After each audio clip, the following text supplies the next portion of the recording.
આજનું યુવાધન નોકરી મેળવવા માટે કે વિદેશ જવા માટે એને ફક્ત એક જ વસ્તુ અત્યારે દેખાય છે, એ છે ન્યૂઝપેપરની અંદર જાહેરાત.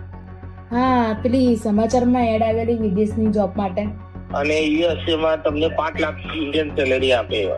ત્યારબાદ એ બેનને એવું આભાસ થાય છે કે બેન સાથે ફ્રોડ થઈ ગયું છે. બેન એ ચેક લઈને બેંકમાં જાય છે, બેંકમાં જુએ છે એકાઉન્ટ કોઈ છે જ નહીં, એકાઉન્ટ બંધ થઈ ચૂકેલું છે ને કોઈ બેલેન્સ નથી, 25,000 નો ચેક પણ ફ્રોડ છે. અને ત્યારબાદ બેનને એવું ખબર પડી ગઈ છે કે એની સાથે સ્કેમ થયો છે. ઓલરેડી સાસરીમાં મને થોડી ઘણી તકલીફ છે એટલે હું મમ્મી જોડે આવીને રહું છું અહીંયા ઘડી. 25 દીપા પૈસો નહીં આલવાના. કેમ નહીં આપવાના? મફત ના આયા છે એમને પૈસા અમારા. તમે મફતમાં આયા? મહિપતસિંહ ચૌહાણ બોલું છું ભાઈ. હા, મહેન્દ્રસિંહ ચૌહાણ સાહેબ બોલો. બરાબર, આખું રેકોર્ડ કર્યું છે મેં. તમે જે ચીટિંગ કર્યું છે તો ગંદી ગંદી ગાળો આપે છે. ત્યારબાદ વાતો કર્યા બાદ મેં એ ફોન લઈને એની સાથે વાત કરી, એ મને પણ ખરાબ ગાળો આપે છે. બાકી હજુ બીજા બે જણા પૂછી લેજો કે ભાઈ મહિપતસિંહનું મેં ગાળો બોલ્યો છું, ખાલી એટલું કહેજો. હવે તમને હું જવાબ મળે તમને ખાલી ખબર પડશે. 1 કલાક પછી મળીએ છીએ. એ એની હોશિયારી બતાવે છે, એવું કહે છે કે હું આમ કરી નાખીશ, તેમ કરી નાખીશ, ને ફલાણું ઢીકણું બોલે છે. પણ એને મેં છેલ્લે એ અંતિમ વસ્તુ કીધું કે તું 1 કલાકની અંદર માફી માંગવાનો છું. અને તમે 25 લીધા, 2500 લેશો ખાલી તમે? હું કાલે 25 બાર 1 વાગે તો એમના ત્યાં પહોંચી જાય. ફાઇનલ? ફાઇનલ. તો આપણે આજે જ નવો કાર્યક્રમ શરૂ કરવા જઈ રહ્યા છે, જેનું નામ છે જાગતે રહો. નામમાં જ એવું છે કે જાગતે રહો. શા માટે જાગતા રહેવું જરૂરી છે? નહીં જાગતા રહો તો તમારા હકના પૈસા કોઈ હડપ કરી જશે. નહીં જાગતા રહો તમને કોઈ લૂંટી લેશે. નહીં જાગતા રહો તમારા સાથે ખૂબ જ મોટું ખોટું થઈ શકે છે. નહીં જાગતા રહો તમારી સાથે કોઈ ફ્રોડ કરી શકે છે. એટલા માટે જ આ એપિસોડનું નામ આપ્યું છે જાગતે રહો. બન્યા રહો આ એપિસોડની અંદર. અને આ પહેલા એપિસોડની અંદર અમે એક એવી સનસનીખેજ લઈને આવ્યા છીએ જે સાંભળીને, જે જોયા બાદ તમારી આંખો ફાટી જશે. ગુજરાતની અંદર હાલ ખૂબ મોટો સ્કેમ ચાલી રહ્યો છે. લોકોને લૂંટવા માટેની, છેતરપિંડી કરવાની અવનવી પદ્ધતિઓ વાપરવામાં આવી રહી છે. આજે ગુજરાતની અંદર, એમાં ભારતની અંદર બેકારીના પ્રશ્નોને લીધે લોકોમાં વિદેશ જવાનો ક્રેઝ ખૂબ વધ્યો છે. એના ભાગરૂપે લોકો ખૂબ લાલચમાં છે. ખૂબ એવી જગ્યાઓ શોધે છે જ્યાંથી એ લોકો વિદેશ જઈ શકે. અને આ વાતનો ફાયદો ઉઠાવી રહ્યા છે ચોરી કરવા વાળા લૂંટારા ગેંગના તત્વો.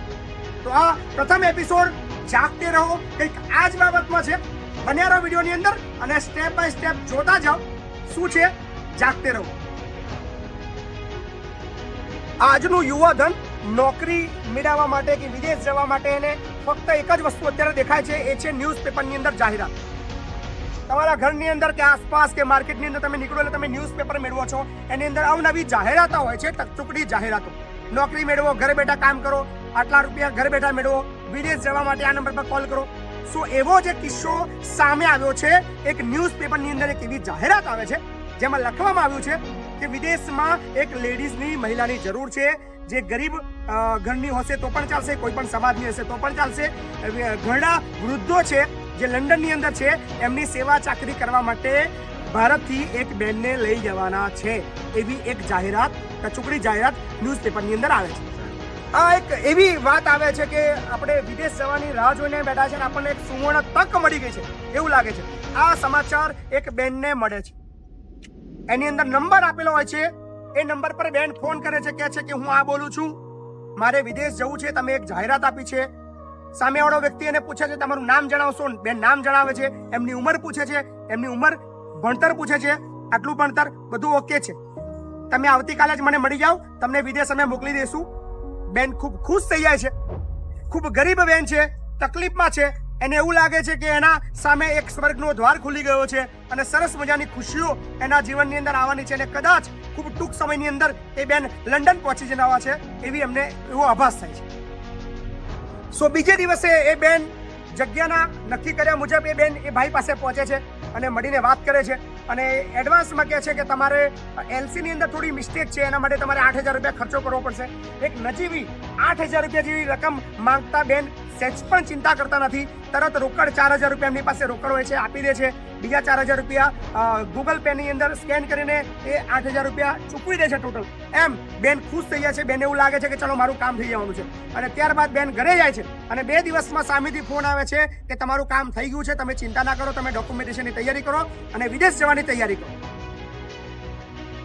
ત્યારબાદ ત્રીજે દિવસે એ ભાઈ એ બેનના ઘરે જાય છે, એવું કહે છે કે બધી તૈયારીઓ થઈ ચૂકી છે, તમારી ફાઇલ પણ ચિંતા નહીં આવે, વાંધો નહીં આવે, બધું ઓકે જ છે, મેં વેરીફાઈ કરી દીધું છે, એજન્ટને વાત કરી લીધી છે, હવે તમે શોપિંગ કરો, આ લો 5 લાખ રૂપિયાનો ચેક પકડો અને બીજો આ 25,000નો ચેક તમારે રાખવાનો છે, પણ તમારે બદલાની અંદર મને 25,000 રોકડ આપવાની છે, કારણ કે એ 25,000નો તમને ચેક આપી રહ્યો છું અને આ 5 લાખ રૂપિયાની તમારે ખરીદી કરવાની છે, કારણ કે લંડન જવાનું છે એટલે બહુ બધી તમારે શોપિંગ કરવી પડશે અને શોપિંગ કરીને પેક કરો અને ખૂબ ટૂંક સમયની અંદર તમારે લંડન જવાનું છે. સો ફરીવાર શરૂ થાય છે. 2 દિવસ, 5 દિવસ, 10 દિવસ, 15 દિવસ, 20 દિવસ થયા બાદ એ ભાઈ અવોઇડ કરવાનું ચાલુ કરે છે. ત્યારબાદ એ બેનને એવું આભાસ થાય છે કે બેન સાથે ફ્રોડ થઈ ગયું છે. બેન એ ચેક લઈને બેંકમાં જાય છે, બેંકમાં જોવે છે એકાઉન્ટ કોઈ છે જ નહીં, એકાઉન્ટ બંધ થઈ ચૂકેલું છે ને કોઈ બેલેન્સ નથી, 25,000નો ચેક પણ ફ્રોડ છે અને ત્યારબાદ બેનને એવું ખબર પડી ગઈ છે કે એની સાથે સ્કેમ થયો છે. ત્યારબાદ એ બેન એ ભાઈને વારંવાર ફોન કરે છે, કહે છે કે ભાઈ તમે કેમ આવું કરી રહ્યા છો, મારા પૈસા પાછી આપી દો. અને દુઃખની વસ્તુ એ છે કે એ 25,000 રૂપિયા જે બેને આપ્યા હતા એની પોતાની ગળાની ચેન ગીરવી મૂકીને એ 25,000 રૂપિયા એ ભાઈને આપ્યા હતા.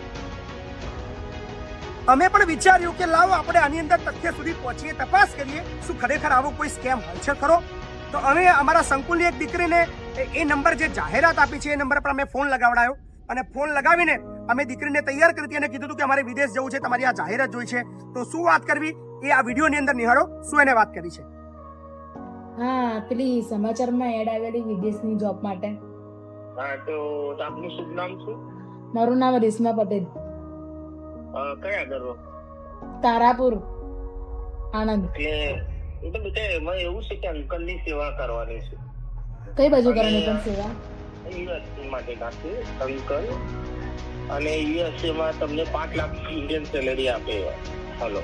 હા, બીજું કે ઓપ્શન પીરિયડ એવું છે કે ત્યાં આગળ રહેવાનું, એમનું બગીચામાં બધું ધ્યાન રાખવાનું ને બધું એમની જે ટાઈમે ગોળીઓ આપવાની હોય ગોળીઓ આપવાની હોય આવું બધું. સારું સારું. તો તમે ઈચ્છા કરી? હા હા. તો ક્યાં આગળ તમે મળો મને? તમે કાલે મળો ને મને? ક્યાં આગળ મળવું પડે? નડિયાદ. નડિયાદ કઈ જગ્યા પર? વસો. વસો. હા, તો પછી તમે મારો હું કોન્ટેક્ટ કરીશ તમારો. ઓકે. સારું. તમારો વોટ્સએપ નંબર કેટલો અભ્યાસ છે? મારો અભ્યાસ 10 પાસ છે. તો ચાલશે, વાંધો નહીં. સારું. તો જોયું તમે વિડીયોની અંદર એ વાતચીત કરે છે ફોનની અંદર અને ફોનની અંદર કહી રહ્યો છે કે તમારી ઉંમર કેટલી છે, તો એને કીધું કે 30 વર્ષ અને તમે કેટલું ભણેલા છો, કે 10% ચાલશે, વાંધો નહીં, અને તમે આવતીકાલે જ મને આવીને મળી જાઓ. અને પૂછે છે ક્યાં મળવું છે, તો વસ્તુનું નક્કી કરવામાં આવે છે. એટલે એ સામેવાળો વ્યક્તિ એટલો તૈયાર છે કે બસ હવે કોઈ મતલબ જાલમાં ફસવાની તૈયારીમાં છે. અને પછી સરસ મજાનો ખેલ શરૂ થાય છે. એ બેન એ વ્યક્તિને સામેથી ફોન કરે છે. મેં જે કીધું કે બેન તમે એને ફોન કરો, આપણે એને વિડીયો રેકોર્ડ કરીએ. ત્યારબાદ એ બેન એ ભાઈને ફોન કરે છે, પૂછે છે કે મારા પૈસાનું શું કરવાનું છે, તમે જે ચીટિંગ કર્યું છે, તો ગંદી ગાળો આપે છે. ત્યારબાદ વાતો કર્યા બાદ મેં એ ફોન લઈને એની સાથે વાત કરી. એ મને પણ ખરાબ ગાળો આપે છે. હું એ ગાળો તમને નહીં સંભળાવી શકું, પણ શું વાતચીત થઈ છે તમે આ વિડીયોની અંદર નિહાળો. માંગુ હવે તમને કાલે આનંદ અવાય તો તમે આવી જજો મારી બેન. હું કાલ તમને ચેક આપી દેશે મારી બેન. ભાઈ હું છે ને જો આનંદ લગીન મારથી ના આવાય, તમે બોરસદ આવીને ચોકડી પર આપી જાઓ. ના મારે ચેક આપજો કાલે. તમે તમારા પૈસાનો ચેક મળ્યો ને, તમને વાત કહું કે મારી બેન આલે છે તો પછી માંગો. બસ કેટલા ચેક આલો છો? 25 દીપા પૈસો નહીં આલવાના. કેમ નહીં આપવાના? મફત ના આયા છે એમને પૈસા અમારા. તમે મફતમાં આયા? હેલો. હા હેલો. એ એમ કે છે કે એનું તો માથું ચડાવવાનું. હે એ તમે યાર ખોટા એમ કે કોમ ખોટો કરાવવાનું, નામમાંથી ધમકી કરાવડાવો. કશો વાતો નહીં. દીપાભાઈ ને ના આપશો? મહિપતસિંહ ચૌહાણ બોલું છું ભાઈ. હા, મહેશ ચૌહાણ સાહેબ બોલો. બરાબર, આખું રેકોર્ડ કર્યું છે મેં. અને બીજી વસ્તુ, હમણાં બી જે એક છોકરીએ ફોન કર્યો ને તમને, એ મારા સંકુલની છોકરી હતી. 1 કલાક પછી મળીએ છીએ. સો એને કહેવા માંડ્યું કે વિડીયો જ્યારે ફોન પર વાત થઈ ત્યારે મેં કીધું કે ફોન કાપ્યા પછી એક વખત ગૂગલની અંદર સર્ચ કરી લેજે કે તું મહિપતસિંહ ચૌહાણ સાથે વાતચીત કરી રહ્યો છે. 1 કલાકની અંદર તું માફી માંગવાનો છું. એ એની હોશિયારી બતાવે છે. એવું કહે છે કે હું આમ કરી નાખીશ, તેમ કરી નાખીશ, તે ફલાણું ઢીકણું બોલે છે.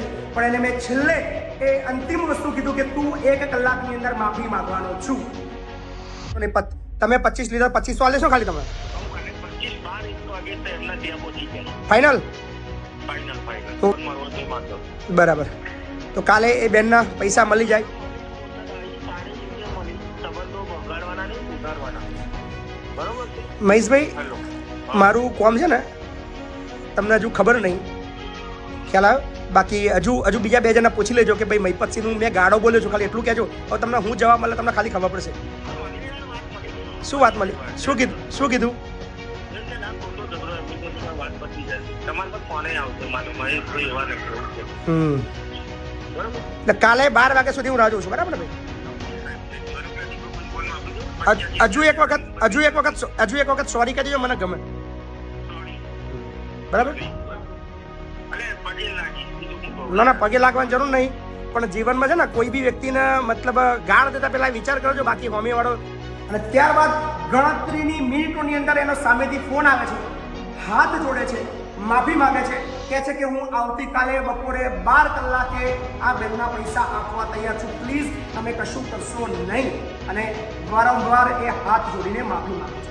પણ વાત અહીંયા સમાપ્ત નથી થતી. આ વિડીયો બનાવવાનું અને આ બતાવવાનું એકમાત્ર કારણ છે કે આવા અસંખ્ય સ્કેમ માર્કેટની અંદર ચાલી રહ્યા છે ને જે બિચારા ગરીબ લોકો છે, જે જોબ મેળવવા માંગે છે, વિદેશ જવા માંગે છે, એ આવા લોકોના ઝાંસામાં આવે છે અને 25,000, 50,000, કોઈ લાખ, કોઈ 5 લાખના સ્કેમની અંદર આવે છે અને પછી એમને ખૂબ તકલીફો પડતી હોય છે. અને આ બેન શું કહી રહ્યા છે એ તમે આ વિડીયોની અંદર નિહાળો.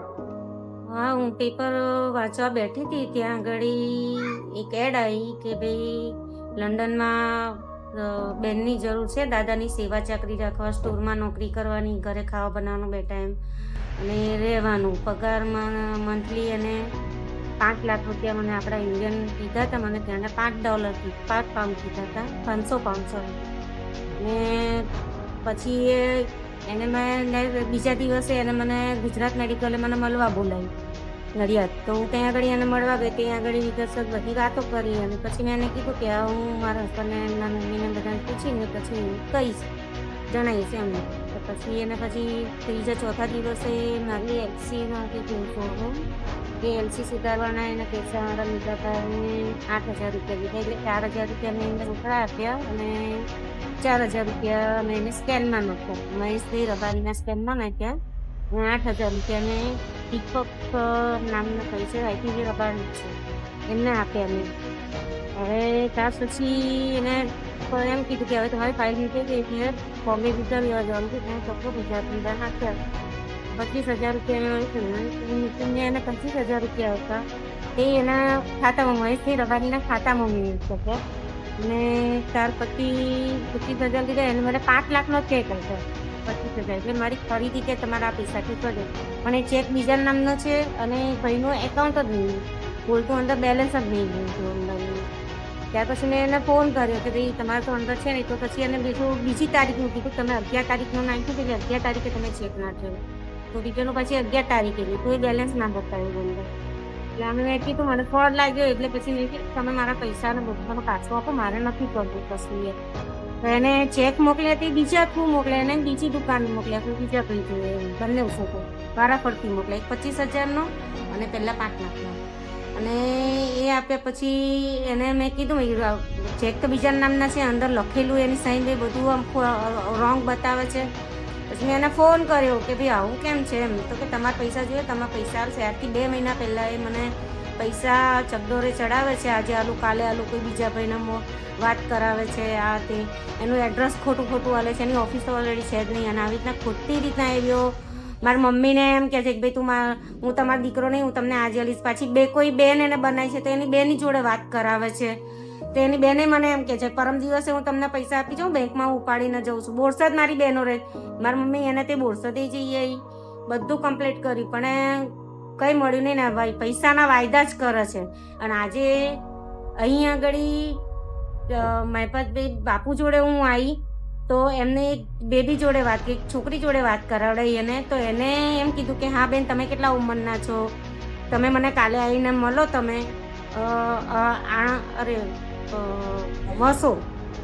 વસો આવીને મળવાનું કીધું એમને. પછી બસ આ રીતના બાપુએ વાત કરી અને બાપુને ગમે એમ બોલ્યો એ માણસ, જેમ ફાવે એમ ગાળો પણ બોલ્યો.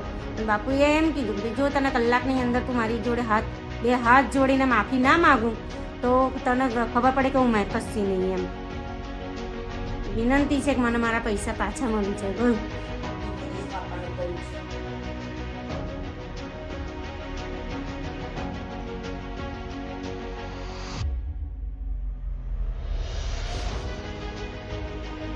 ઓલરેડી સાસરીમાં મને થોડી ઘણી તકલીફ થાય એટલે હું મમ્મી જોડે આવીને રહું છું અહીંયા આગળ. અને મારા ભાઈ નહીં, પપ્પાએ નહીં, હું મમ્મી 2 જણા છે. મહેરબાની કરી મને મારા પૈસા મળી જાય.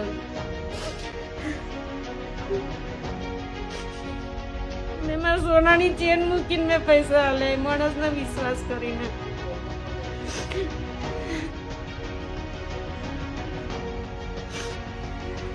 તમારી બેબી છે? અમારી બેબી છે. મારી બેબીનું ભવિષ્ય સારું ઈચ્છવા માટે જ મેં આ કરેલું. નહીં કારણ હું કોઈ દિવસ આવા પૈસા હું રોકાણ ના કરું, કોઈ દિવસ ના કરું. પણ પહેલાં મને મીઠું મીઠું બોલ્યા એ મને કે હું તમારો દીકરો છું, તમારે ગમે એટલા પૈસાની જરૂર છે, મૂકવામાં જરૂર પડશે જવાનું તો હું મદદ કરીશ તમને. આ રીતે અમારા જોડે વાત કરી એને. અને અત્યાર પછી આવું બધું ગમે એમ રીતે વર્તન કરે. રાતે 10, 11, 12 વાગે ફોન કરીને મને હેરાન કરીને મને એક તો મને બીપી વાળી છું, મને બીપી એમને વધી ગયું હતું, દવાખાનામાં દાખલ કરી હતી મને કે સામાં. એટલે આ બધું મને માથા પર ટેન્શન જ આપ્યા કરે છે આ માણસ. આજે મને એવું કહ્યું કે જાવ અલાડસા, તું અલાડસા ગઈ તો અલાડસા મારે ધક્કો પડ્યો, પેટ્રોલ બારીને કહીને પાછી આવી. એટલે હું બાપુને મળવા આવી તો બાપુ કે તમારું કામ થઈ જશે. એટલે બાપુ જે કરે છે બાપુ સારું કરે છે, બાપુનું કામ બહુ સરસ છે. બાપુ બોલે છે એ બાપુ કરે છે. અને બાપુને ખોટી રીતના ગાળો દીધો એ મને બહુ દુઃખ થયું છે, એમ અતિશય દુઃખ થયું છે કે આવા એજ્યુકેટેડ માણસને તમે આવી રીતના વર્તન કરો છો એ તમારી ખોટી ખોટું કહેવાય. આવું ના કરવું જોઈએ. તમે જોયું આ બેન જે કહી રહ્યા હતા, બેનની એની વેદના, એની પીડાઓ એને જણાવી કે એની સાથે કેવી રીતે સ્કેમ થયું. પણ અમારો લક્ષ્યાંક હતો કે આ બેનને એના ગયેલા 34,000 રૂપિયા પાછા અપાવવા. અને અમને પૂરો વિશ્વાસ છે કે આવતીકાલ સુધીમાં આ બેનને એના 34,000 રૂપિયા મળી જવાના છે. અને નહીં મળે તો બધા જ પુરાવા તો અમે રાખ્યા જ છે. અત્યારે એ ભાઈનું અમે નામ ડિક્લેર નથી કરતા, બીજી વિગતો ડિક્લેર નથી કરતા. પણ આ એપિસોડ બાદ મને પૂર્ણ વિશ્વાસ છે કે આવતીકાલે બપોરે 12 વાગ્યા સુધીની અંદર આ બેનના જે પૈસા જે ફ્રોડ થયું છે એ પાછા આવી ગયા છે. પણ તમારા માટે જાગતે રહો કાર્યક્રમનો એપિસોડનો ઉદ્દેશ્ય તમને શીખવાડે છે કે કોઈની ફ્રોડ વાતોમાં ના આવો. વિદેશ જવાની લાલચની અંદર તમારા બહુમૂલ્ય પૈસા કોઈ એવા ચીટરોને હાથમાં ન આપો. સાવચેત રહો, કારણ કે અત્યારે માર્કેટની અંદર ઢગલાબંધ ફ્રોડ લોકો ફરી રહ્યા છે, જે તમને લૂંટવા માટે, તમારું ફ્રોડ કરવા માટે, તમારી સાથે ચીટિંગ કરવા માટે રાહ જોઈને બેઠા છે. તો એપિસોડનો ઉદ્દેશ એટલો જ હતો, જાગતે રહો. જાગવાનું છે મીન્સ કે અત્યારે રાત થઈ છે પણ સુવાનું છે. પણ જ્યારે માર્કેટમાં નીકળીએ ત્યારે આપણે સચેત રહેવાનું છે, જાગતા રહેવાનું છે. તો આ રહ્યો બાપુ બોલેગા એપિસોડ બાદ નવો એપિસોડ જાગતે રહો. તમને કેવો લાગ્યો? જે દરરોજ રાત્રે 9:30 થી 10 તમને એવા અવનવા કિસ્સાઓ, અવનવી વાતો તમને બતાવવામાં આવશે જે તમારા જીવનની અંદર ખૂબ ઉપયોગી છે.